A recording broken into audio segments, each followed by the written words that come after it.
العوافي عليكم يا حبايبي. انا هحكي لكم النهارده حكايه الست عنايات والست مرجانه.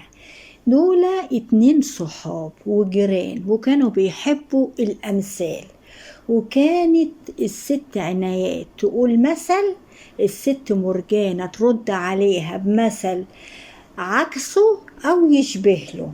وكانوا يوم الخميس يتجمعوا هما وجيرانهم بعد العصر ويقعدوا يحكوا الأمثال.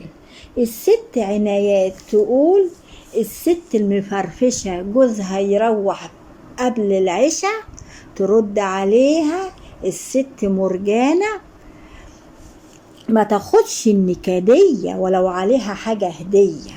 الست عنايات تقول جوز البنية يا نور عينيا، الست مرجانة ترد عليها وتقول جوزتها عشان تتاخر، راحت وجابتهولي راخر.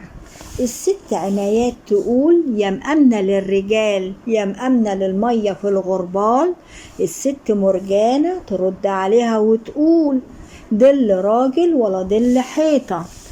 الست عنايات تقول خد المجنونة بنت العقلة وما تاخدش العقلة بنت المجنونة.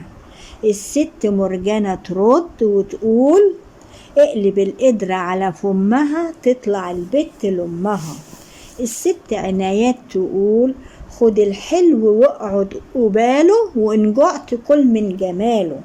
الست مرجانة تقول إن دخل الفقر من الباب هرب الحب من الشباك.